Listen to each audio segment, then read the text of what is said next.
روزے کے آداب کچھ اور ہیں. منہ کا بند کر لینا، نہ کھانا، نہ پینا، اور چند گھنٹوں کے لیے ایک تعلق کو نہ قائم کرنا، یہ ظاہری طور پر روزہ ہے. لیکن جس طرح ہمارا ایک وجود اللہ رب العالمین نے ہمیں عطا فرمایا، یہ صرف اکیلا وجود کافی نہیں ہے. جب تک کہ اس وجود کے اندر روح نہ ہو، جب روح ختم ہو جائے گی تو یہ وجود بھی سمجھو ختم ہو گیا. بالکل اسی طرح جب روزہ رکھنا ہے تو ظاہری شکل کافی نہیں ہے، جب تک کہ اس روزے کے اندر وہ روح اور مقصد نہ ہو جس کو قرآن نے بیان کیا، جس کو پیغمبر دو عالم صلی اللہ علیہ وسلم نے اپنی احادیث اور فرامین میں بیان کیا. مقصد کیا ہے کہ جب روزہ رکھ لیا، کھانا پینا، جائز تعلقات جو ان 12-14 گھنٹوں کے علاوہ وہ جائز ہے، کھا سکتا ہے، پی سکتا ہے، تعلقات قائم کر سکتا ہے، لیکن اس وقت میں اس نے اپنے آپ کو روک لیا جو جائز ہے، جو منع نہیں ہے، جو برا نہیں ہے. لیکن اس وقت میں 14 گھنٹے کے لیے اس نے اپنے آپ کو ان چیزوں سے روک لیا. جب ان 14 گھنٹوں میں ایک انسان اپنے آپ کو جائز کھانے سے، جائز پینے سے، جائز تعلقات سے اپنے آپ کو روک لیتا ہے، صبر کر لیتا ہے، تو اب جو باقی بچے 10 گھنٹے اس میں بھی اس انسان نے اپنے آپ کو ناجائز کھانے سے، ناجائز پینے سے، ناجائز تعلقات سے اپنے آپ کو روکا. روزہ اس چیز کا نام ہے. ایک حدیث میں پیغمبر دو عالم صلی اللہ علیہ وسلم نے ارشاد فرمایا کہ اگر کوئی انسان کھانے پینے اور تعلقات کو چھوڑ کے بیٹھ جائے اور صرف اسی کو روزہ سمجھے اور وہ اپنے کاموں کو نہ بدلے، اپنے بول چال کو نہ بدلے، اپنے جائز اور ناجائز کو نہ بدلے، حلال اور حرام کا فرق نہ سمجھے، بس اس کا یہی خیال ہے کہ روزہ ان چیزوں سے رکنے کا نام ہے، میں نے اپنے آپ کو روک لیا. اب میری مرضی ہے کہ میں جو چاہے دیکھوں، اس لیے کہ میری آنکھیں ہیں، میں جو چاہے سنوں اس لیے کہ میرے اپنے کان ہیں، میں جو چاہے بولوں اس لیے کہ میری اپنی زبان ہے، میں جو چاہے کروں اس لیے کہ میرے اپنے ہاتھ ہیں، میں جہاں چاہے جاؤں اس لیے کہ میرے اپنے قدم ہیں. تو میری مرضی. کیا دنیا کے اصول کے مطابق یہ ٹھیک ہے؟ اگر کسی کی گاڑی، کسی کی موٹر سائیکل یا کسی کی کوئی اور چیز انسان لے کر استعمال کر رہا ہو تو وہ سمجھاتا ہے کہ چیز تو میں نے دے دی ہے لیکن استعمال اس طرح کرنا.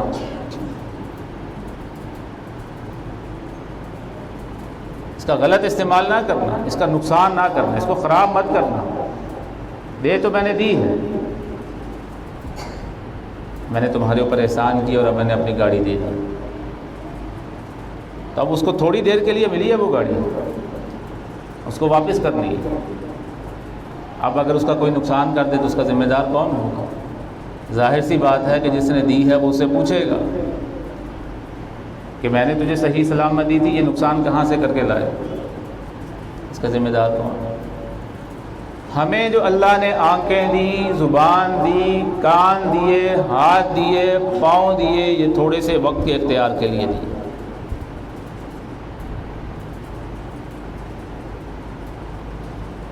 اور ہم نے قیامت کے دن اللہ رب العالمین کے سامنے کھڑے ہو کے اپنے ان آنکھوں کا، اپنے ہاتھوں کا، اپنی زبان کا، اپنے پاؤں کا حساب دینا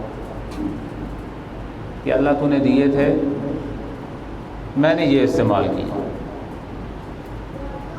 اور ہم میں سے ہر ایک یہ سمجھتا ہے کہ قیامت کے دن 2 نمبری نہیں ہو سکتی، کوئی ریکارڈ تبدیل نہیں ہو سکتا، جو کر کے گیا ہے وہی دکھائے گا، جو کیا ہے وہی بتائے گا۔ بصورت دیگر قرآن کی آیات ہیں کہ قیامت کے دن اللہ رب العالمین انسان کی زبان کو بند کر دے گا اور جن چیزوں سے اس نے وہ کام کیے ان کو اختیار دے دے گا، وہ بولے۔ ہاتھ بول رہا ہے، آنکھیں بول رہی ہیں، کان بول رہے ہیں۔ اور اگر کسی کو یہ بات عجیب سی لگے کہ ہاتھ کیسے بولیں گے، کان کیسے بولیں گے، پاؤں کیسے بولیں گے، اسی طرح بولیں گے جیسے آج یہ زبان بول رہی ہے، ہاتھ نہیں بول رہے۔ اللہ نے یہ صلاحیت انسان کے جسم کے اس حصے میں رکھ دی کہ یہ بولے گا تو یہ بول رہا ہے۔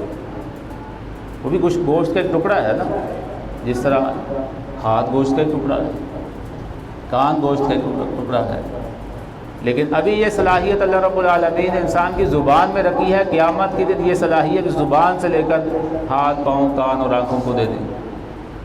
اللہ کے لیے تو کچھ مشکل نہیں۔ آج ہم کیا کر رہے ہیں یہ ہم نے حساب دینا، اور یہ جو رمضان کا مہینہ روزہ ہے یہ اسی کام کو سمجھانے کے لیے ہے، عادت ڈالنے کے لیے ہے کہ روزہ رکھ کے جو کر رہے ہو یہی پورا دن کرنا ہے، یہی پورا مہینہ کرنا ہے، یہی پورا سال کرنا ہے، یہی ساری زندگی کرنا ہے۔ اللہ نے صرف حساب روزے کے وقت کا نہیں لینا کہ بتاؤ جب روزہ رکھا تھا تو پھر کیا کیا تھا، یہ 14 گھنٹے کیا کیا۔ حساب ان 14 گھنٹوں کا بھی ہونا ہے اور باقی 10 گھنٹوں، 24 گھنٹوں کا اور پورے مہینے کا اور ساری زندگی کا ہونا۔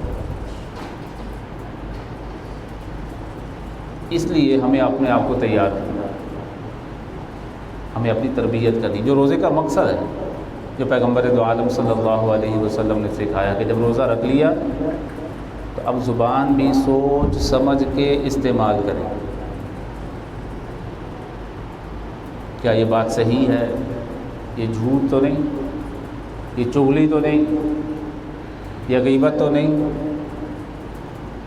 یہ بد کلامی، فحش کلامی یا گالم گلوچ تو نہیں؟ اگر ہے تو اس سے اللہ نے مجھے منع کیا ہے۔ میرا روزہ ہے، میں اب بھی نہیں کروں گا، میں اب روزے رکھ رہا ہوں، میں باقی وقت میں بھی نہیں کروں گا، اور جب رمضان گزر جائے گا تو جو تربیت اس پورے مہینے میں ہوئی ہے وہ اب باقی 11 مہینے کے لیے۔ ہمارا حال تو یہ ہے کہ جب رمضان کا مہینہ آتا ہے تو ہم سمجھتے ہیں کہ بہت بڑا پہاڑ ہمارے سروں پر آ گیا، یا پورے مہینے کے روزے رکھنے پڑے گا، بھوکا رہنا پڑے گا۔ اب دل کرتا ہے تو روزہ رکھ لیتا ہے، دل کرتا ہے تو روزہ نہیں رکھتا۔ حالانکہ قرآن نے بتا دیا کہ 2 صورتوں میں روزہ چھوڑا جا سکتا ہے، معاف نہیں ہے۔ اگر کوئی انسان بیمار ہو جائے تو جب تک وہ بیمار ہے، جب تک وہ صحت مند نہیں ہوتا وہ روزہ چھوڑ سکتا ہے۔ جب صحت مند ہو گیا اب روزہ رکھے گا۔ اسی طرح اگر سفر میں ہو کہ مشکلات زیادہ ہیں، وہ سمجھتا ہے کہ اگر میں روزہ رکھوں گا تو روزہ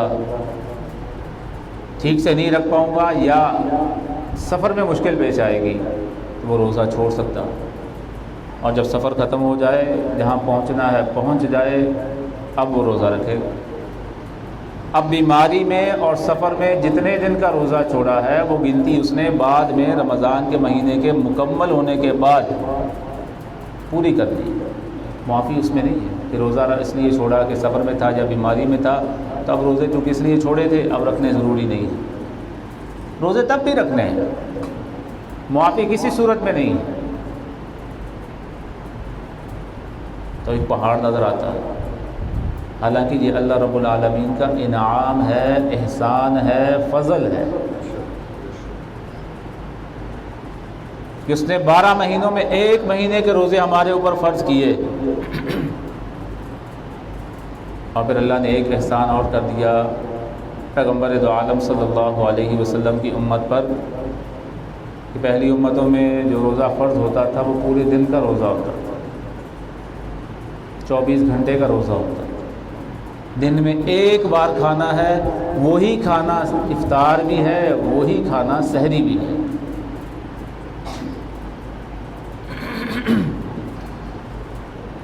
لیکن اللہ رب العزت نے اس امت پہ احسان کر دیا، ہمارے لیے نرمی کر دی، روزے کے وقت کو کم کر دیا کہ صرف دن کا روزہ ہے، رات کا روزہ نہیں۔ دن میں صبر کیا ہے، اب ساری رات کھانا چاہتے ہو ساری رات کھاؤ، تعلقات اپناؤ، کوئی گناہ نہیں، کچھ منع نہیں۔ ایسا ہی پہلے منع تھا، اور آج مسلمان کی حالت یہ ہے کہ یہ 14 گھنٹے کا جو روزہ ہے، ایک دن میں جوانی کی حالت میں صحت مند ہوتے ہوئے، کوئی عذر نہ ہوتے ہوئے بھی روزے چھوڑ رہا ہے، حالانکہ یہ بہت بڑا گناہ ہے۔ اور جو روزہ اللہ نے انسان کے اوپر فرض کیا، اس کا مقصد کیا ہے کہ اللہ بندے کو ہر طرح کی نجاستوں سے پاک کرتا ہے۔ جس طرح آج ہم جمعہ کی نماز کے لیے جب آئے ہیں تو ہم نے کوشش کی کہ ہم غسل کر لیں، پاک صاف کپڑے پہن لیں، اسی کی یہ سنت ہے۔ پیغمبر دو عالم صلی اللہ علیہ وسلم نے ارشاد فرمایا کہ جب جمعے کا دن آئے تو اہتمام کیا کرو، غسل کیا کرو، ناخن بڑے ہیں تو ان کو کاٹا کرو، کنگھی کیا کرو، خوشبو لگایا کرو، اور جو بہترین کپڑے میسر ہیں وہ جمعے کی نماز کی ادائیگی کے لیے پہن کے آیا کرو۔ یہ اہتمام ہے، یہ ظاہری صفائی ہے، پاکی ہے۔ اب اندر کی جو ناپاکیاں ہیں، جب انسان روزہ رکھتا ہے تو وہ کوشش کرتا ہے کہ اس کے خیالات بھی پاک ہوں، اس کا دماغ صاف، اور پورا دن اسی طرح وہ گزارنے کی کوشش کرتا ہے۔ یہ مقصد ہے روزہ رکھنے کا، کہ انسان اپنے آپ کو ہر طرح کی برائی سے، ہر طرح کی گندگی اور نجاست سے پاک کر لے۔ اور اللہ رب العالمین انسان کو اس کی زندگی میں ایک بار نہیں، کئی بار یہ موقع دیتے ہیں کہ ایک مہینہ آ گیا ہے، اب اس پورا مہینہ روزہ رکھ کے وہ اپنی صفائی کرے، وہ اپنے آپ کو پاک صاف کرے۔ اور سب سے بڑی گندگی اور سب سے بڑی نجاست گناہوں کی نجاست۔ انسان کتنا ہی پاک اور صاف کیوں نہ ہو، اگر وہ گنہگار ہو تو اللہ کو پسند نہیں،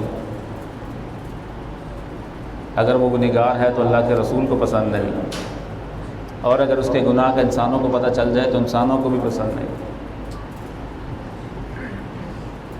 انسان کسی گنہگار کو پسند نہیں کرتا، چاہے وہ خود وہ گناہ کر رہا ہو، تب بھی یہ سمجھتا ہے کہ یہ اچھا انسان ہے، اس میں یہ گناہ ہے، چاہے وہ خود یہ گناہ کر رہا ہو۔ تو اللہ رب العالمین نے ہمیں موقع دیا ایک اور، کسی کو یہ موقع مل رہا ہے 5ویں بار، کسی کو مل رہا ہے 10ویں بار، کسی کو مل رہا ہے 20ویں بار، کسی کو مل رہا ہے 30ویں بار، کسی کو مل رہا ہے 40ویں بار۔ مقصد کیا ہے؟ کہ انسان پاک ہو جائے، صاف ہو جائے، گناہ ختم ہو جائیں۔ جب انسان روزہ رکھتا ہے تو اس کے گناہ معاف ہوتے ہیں، وہ پاک اور صاف ہوتا ہے۔ ایک حدیث میں پیغمبر دو عالم صلی اللہ علیہ وسلم نے ارشاد فرمایا کہ روزہ ایسی عبادت ہے کہ جب انسان روزہ رکھ لیتا ہے تو روزہ رکھنے کی وجہ سے، معدے کے خالی رہنے کی وجہ سے انسان کے منہ سے جو بدبو آتی ہے، اللہ رب العالمین کو وہ بہترین خوشبو سے بھی زیادہ پسند ہے۔ خدا ایسی بات، ایسی کوئی محبت کرنے والا ہے کہ روزہ انسان کو یوں پاک اور صاف کر دیتا ہے کہ اللہ رب العالمین کو اتنا پسند آتا ہے وہ انسان کی جو روزہ رکھ رہا ہو۔ اپنے آپ کو پاک اور صاف کرنا ہے، اپنے کاموں کا جائزہ لینا ہے، روزے کو روزہ بنانا ہے، جو روزے کا مقصد تو قرآن نے بیان کیا لعلکم تتقون، تاکہ تم متقی ہو جاؤ۔ جب انسان روزہ رکھتا ہے تو روزہ رکھ کے وہ شروع کرنے سے لے کر ختم کرنے تک وہ پورا دن اسی خیال میں لگا رہتا ہے کہ کہیں مجھ سے کوئی ایسا کام نہ ہو جس سے روزہ ٹوٹ جاتا، غلطی سے بھی میری حلق سے ایک قطرہ پانی کا بھی نیچے نہ چلا جائے، اس سے کہ روزہ ٹوٹ جائے گا۔ جب انسان پورا دن یوں گزارے، اپنے آپ کو بچائے اور روزہ رکھ کے وہ یوں پورا دن گزارے، تو پھر اسے اس بات کا بھی خیال رکھنا ہے کہ میری زبان، میری آنکھوں، میرے کان، میرے ہاتھوں، میرے پاؤں، ان سے کوئی ایسا کام نہ ہو کہ جو روزے کے آداب کے خلاف۔ اس لیے کہ پیغمبر دو عالم صلی اللہ علیہ وسلم نے یہ تعلیم دی کہ روزہ صرف منہ بند کرنے کا نام نہیں، بلکہ اپنے اندر اللہ کا ڈر اور خوف پیدا کرنے کا نام۔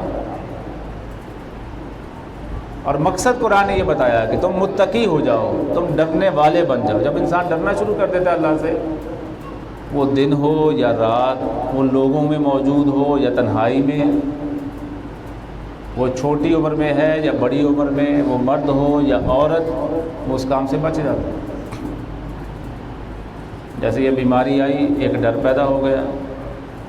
جب ڈر پیدا ہوا ہے تو لوگ ایک دوسرے سے سلام لیتے ہوئے ڈر رہے ہیں۔ پہلے گلے لگاتے تھے، اب سلام لینے سے گریز کر رہے ہیں، ذرا دور دور کھڑے ہونے کی کوشش کر رہے ہیں۔ ڈاکٹروں نے سمجھا دیا کہ ہاتھ صاف کرنا شروع کر دو، تو ہاتھ صاف کرنے شروع کر دیے۔ ڈاکٹروں نے کہا کہ منہ کے اوپر کچھ لگا لو تاکہ بیماری سے بچ جاؤ، تو وہ لگانے شروع کر دیے، ماسک پہننے شروع کر دیے تاکہ بیماری سے بچ جائیں۔ ڈاکٹروں کے کہنے کی وجہ سے ایک بیماری سے بچنے کے لیے اگر ہم ان چیزوں کا خیال رکھ سکتے تو ہمیں گناہوں سے بچانے کے لیے، برائیوں سے بچانے کے لیے، قبر کے عذاب سے بچانے کے لیے، حشر کے دن کی تکلیف سے بچانے کے لیے، جہنم کے عذاب سے بچانے کے لیے اللہ رب العالمین نے اور پیغمبر دو عالم صلی اللہ علیہ وسلم نے جو باتیں ہمیں بتائی ہیں وہ ہمارے لیے مشکل لگتی ہیں۔ ان کو کرنے یا ان کو چھوڑنے کے لیے ہم تیار نہیں، یہ تو میری مرضی ہے، کر لیں گے ٹھیک ہے، نہ کریں گے تب بھی ٹھیک ہے۔ پیغمبر دو عالم صلی اللہ علیہ وسلم نے کہا کہ روزہ رکھنا ہے، قرآن نے کہا کہ روزہ رکھنا ہے، اللہ کا حکم۔ اب جو روزہ رکھے گا اس نے اللہ کا حکم پورا کیا، اور جب روزہ رکھے گا تو وہ بے فائدہ نہیں، اس لیے کہ اللہ حکیم ہے، اور حکیم کہتے ہیں حکمت والے کو، سمجھدار کو، اور حکیم کا، سمجھدار کا کوئی بھی کام بغیر حکمت اور فائدے کے نہیں ہوتا۔ یہ اللہ کا حکم ہے، ہم نے روزہ رکھنا ہے، روزہ چھوڑنے کی گنجائش نہیں ہے۔ کام چاہے کتنا ہی مشکل کیوں نہ ہو یا آسان کیوں نہ ہو، اس کے لیے کوشش اور ارادہ کرنا ہمارا کام ہے۔ اس کے بعد روزہ رکھ کے باقی سارے کام کرنا، اس کی ہمت اور توفیق دینا، یہ اللہ کا کام ہے۔ ہم اگر اپنے آج کی سہولتوں کو دیکھ لیں، اپنے کاموں کو دیکھ لیں، اور پھر اپنے آباء و اجداد کی جو کام وہ کرتے تھے ان کو دیکھ لیں، اور جو سہولتیں آج ہمیں میسر ہیں وہ دیکھ لیں، اور جو ہمارے بزرگوں کو میسر تھیں وہ دیکھ لیں، اور پھر خود فیصلہ کر لیں کہ آج ہم کتنی سہولتوں میں بیٹھے ہیں، کس طرح کے مکانات بن گئے، اس میں کیا سہولتیں آ گئیں، پنکھے لگ گئے، کولر لگ گئے، اے سی لگ گئے، حالانکہ ہمارے بزرگوں کے پاس تو یہ نہیں تھی۔ وہ جو کام کرتے تھے کتنی مشقت کے تھے، آج ہمیں کتنی سہولتیں ہیں، اور ہم کن آسائشوں میں بیٹھ کر کام کرتے ہیں، اور پھر کہتے ہیں کہ کام بہت مشکل ہے، اس لیے روزہ نہیں رکھ سکتا، جمعے یا اتوار کا روزہ رکھ لیں گے، کیونکہ اس دن آدھی چھٹی ہوگی اور اتوار کی پوری چھٹی ہوگی تو ان دنوں کا روزہ رکھ لیں گے، باقی دن مشکل ہے۔ اللہ دیکھ رہا ہے، یہ ٹھیک ہے کہ اللہ دیکھ رہا ہے، جو اللہ دیکھ رہا ہے اسی اللہ نے روزہ رکھنے کا حکم دیا ہے ہر انسان اور مسلمان کو، اور یہ ممکن نہیں ہے کہ اللہ ایسے کام کا حکم دے دیں کہ جو اس کے بس میں نہ ہو۔ لا یکلف اللہ نفسا الا وسعها، جو انسان کر سکتا ہے اللہ نے اسی کا اسے حکم دیا ہے۔ جب نہیں کر سکتا، بیمار ہے تو نہیں کرے گا، مسافر ہے تو نہیں کرے گا، معذور ہے تو نہیں کرے گا، لیکن جب وہ صحت مند ہے، وہ گھر پہ ہے، اب وہ کر سکتا ہے اس لیے کرے گا، اور جب کر لے گا تو کیا ملے گا؟ پیغمبر دو عالم صلی اللہ علیہ وسلم نے ارشاد فرمایا،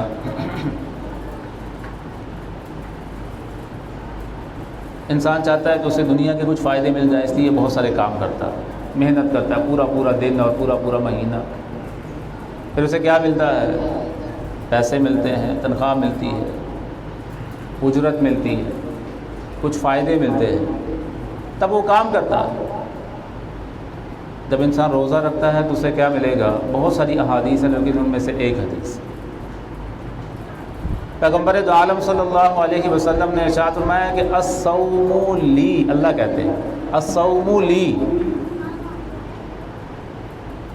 انسان جب روزہ رکھتا ہے تو وہ کسی اور کے کہنے کی وجہ سے نہیں، اللہ کہتے ہیں کہ وہ بندہ میرے کہنے کی وجہ سے روزہ رکھتا ہے، وہ میرے کہنے کی وجہ سے بھوکا رہنا پسند کرتا ہے، وہ میرے کہنے کی وجہ سے پیاسا رہنا پسند کرتا ہے، مشکلات برداشت کرتا ہے، جائز تعلقات کو چھوڑ دیتا ہے۔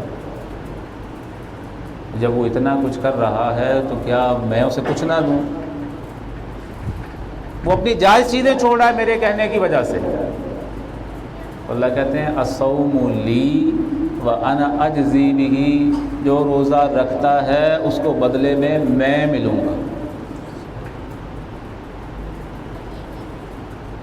جب انسان کوئی کام کرتا ہے اسے بدلے میں کچھ ملتا ہے نا، روزے کے بدلے ایک مسلمان کو کیا ملنا ہے؟ اللہ کہتے ہیں کہ میں خود اس کی جزا ہوں، میں اس کا خود بدلہ ہوں۔ الصوم لی وانا اجزی بہ، اور اس کو ایک طرح سے یوں پڑھا گیا وانا اجزا بہ۔ علماء نے کہا کہ جب اس کو یوں پڑھیں تو اس کا مطلب بنتا ہے کہ جو روزہ رکھتا ہے قیامت کے دن میں خود اس کے روزے کا بدلہ بن جاؤں گا۔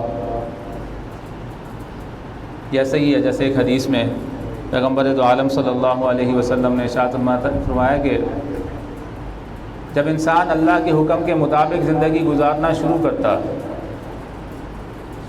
وہ انسان وہ کرتا ہے جو اللہ نے کہا، وہ چھوڑ دیتا ہے جسے اللہ نے منع کیا۔ فرمایا پیغمبر دو عالم صلی اللہ علیہ وسلم نے کہ جب انسان یہ کرنا شروع کر دے، جو کرنے کا کہا گیا وہ کرنا شروع کر دے، اور جس سے بچنے کا کہا گیا اس سے بچنا شروع کر دے، فرمایا پیغمبر دو عالم صلی اللہ علیہ وسلم نے کہ اللہ کہتے ہیں کہ میں اس بندے کے ہاتھ بن جاتا ہوں،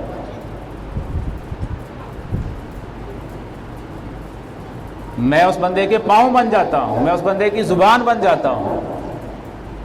انسان انہی چیزوں سے کام کرتا ہے، فائدے حاصل کرتا ہے۔ اللہ کہتے ہیں کہ میں خود اس کا، گویا اس کے مطلب یہ ہے کہ جب وہ ان چیزوں سے کام کرتا ہے اس سے فائدہ حاصل ہوتا ہے، تو جب کام کر لے وہ جو میں کہہ رہا ہوں تو پھر اس کے سارے کام بننا شروع ہو جاتے ہیں۔ اب بن کیوں رہے ہیں؟ اس لیے کہ اللہ کر رہا ہے، اور جو اللہ کرے گا وہی صحیح ہے۔ روزے کا بدلہ کیا ہے؟ اللہ کی ذات روزے کا بدلہ ہے۔ اور ایک حدیث میں پیغمبر دو عالم صلی اللہ علیہ وسلم نے ارشاد فرمایا کہ روزہ داروں کے لیے اللہ رب العالمین حشر کے میدان میں حساب و کتاب کے شروع ہونے سے پہلے، جیسے ہوتا ہے نا کہ اگر کوئی پروگرام رکھا جائے، بہت سارے لوگوں کو بلایا جائے،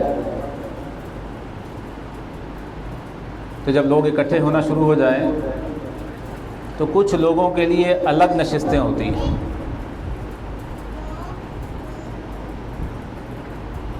الگ کرسیاں ہوتی ہیں، الگ اہتمام ہوتا ہے، اسی لیے یہ خاص لوگ ہیں. بلایا سب کو گیا ہے، آنا سب نے تھا، سب آ رہے ہیں، لیکن جو یہ آ رہے ہیں یہ خاص لوگ ہیں. ان کے لیے الگ اہتمام، ان کے لیے الگ پروٹوکول ہے، ان کے لیے خصوصی انتظام ہے. پیغمبر دو عالم صلی اللہ علیہ وسلم نے ارشاد فرمایا کہ روزہ داروں کے لیے اللہ رب العالمین قیامت کے دن حشر کے میدان میں حساب و کتاب کے شروع ہونے سے پہلے کہاں بٹھائیں گے؟ کن لوگوں کو بٹھائیں گے؟ فرمایا رسول اللہ صلی اللہ علیہ وسلم نے کہ اللہ حشر کے میدان میں حساب و کتاب کے شروع ہونے سے پہلے اپنے عرش کے سائے میں، جس دن کے بارے میں آتا ہے کہ لا ظل الا ظل عرش، کہ جس دن کوئی سایہ نہیں ہے سوائے اس اللہ رب العالمین کے عرش کے سائے کے، اپنے عرش کے سائے میں بٹھائیں گے. اب کن کو بٹھائیں گے؟ فرمایا پیغمبر دو عالم صلی اللہ علیہ وسلم نے کہ جو دنیا کی زندگی میں جتنی بھی گزاری، 20 سال کی گزاری، 40 سال کی گزاری، 60 سال کی گزاری، 80 سال کی گزاری، جب وہ صحت مند ہوتے تھے تو وہ روزہ رکھتے تھے. انہوں نے گرمی سردی کو نہیں دیکھا کہ گرمیاں زیادہ ہیں تو روزہ چھوڑ دوں، سردیوں کے روزے آئیں گے تو رکھ لیں گے. 25-30 سال پہلے میرے تو بچپن کا زمانہ تھا، بالکل چھوٹی عمر میں، کہ جب سردیوں کے روزے تھے 90s میں، 10 گھنٹے کا 11 گھنٹے کا روزہ تب بھی رکھے. آج 14 گھنٹے کا ہے، اس سے پہلے 2 سال اور پیچھے چلے جائیں تو تب 16 گھنٹے کا 17 گھنٹے کا روزہ بن جاتا. اس سے تو کوئی فرق نہیں پڑا. جنہوں نے روزہ رکھنا تھا اللہ کا حکم سمجھتے ہوئے انہوں نے روزہ رکھا، چاہے وہ سردی میں تھے یا گرمی میں تھے، وہ بچے جوانی میں تھے یا بڑھاپے میں داخل ہو رہے ہیں یا ہو چکے. اللہ کا حکم سمجھتے ہوئے انہوں نے قربانی دی. دن کے 12، 14 یا 16 گھنٹے انہوں نے اپنے آپ کو روکا اور صبر کیا. تو صبر کا بدلہ تو اللہ نے بیان کیا قرآن میں، انما یوفی الصابرون اجرہم بغیر حساب، کہ اللہ صبر کرنے والوں کو جو اجر دے گا وہ بغیر حساب کے دے گا. اور روزہ تو صبر کا نام ہے، یعنی جو روزہ داروں کو اجر ملنا ہے وہ بغیر حساب و کتاب کے ملنا ہے. اور اس کا اندازہ اس بات سے ہو رہا ہے کہ ابھی حساب و کتاب شروع نہیں ہوا، اللہ رب العالمین نے روزہ داروں کے لیے اہتمام کرنا شروع کر دیا، اور حساب و کتاب کے شروع ہونے سے پہلے ہی ان کو پروٹوکول میں خصوصی اہتمام کے ساتھ اپنے عرش کے سائے میں بٹھا دیا. اور فرمایا پیغمبر دو عالم صلی اللہ علیہ وسلم نے، اور جنت میں داخلے سے پہلے، حساب و کتاب سے پہلے اللہ رب العالمین اپنے عرش کے سائے میں اپنے ان روزہ داروں کو، صبر کرنے والوں کو کھلائیں گے، پلائیں گے. 2 باتیں، اس سے بڑھ کے اور کچھ ہو سکتا ہے؟ کہ آدم علیہ السلام کی اولاد میں آدم علیہ السلام سے لے کر قیامت تک کے آنے والے سارے انسان اللہ کے سامنے کھڑے ہیں، ان میں سے اللہ نے ان کو منتخب کر لیا جو روزہ دار، باقی سارے کھڑے.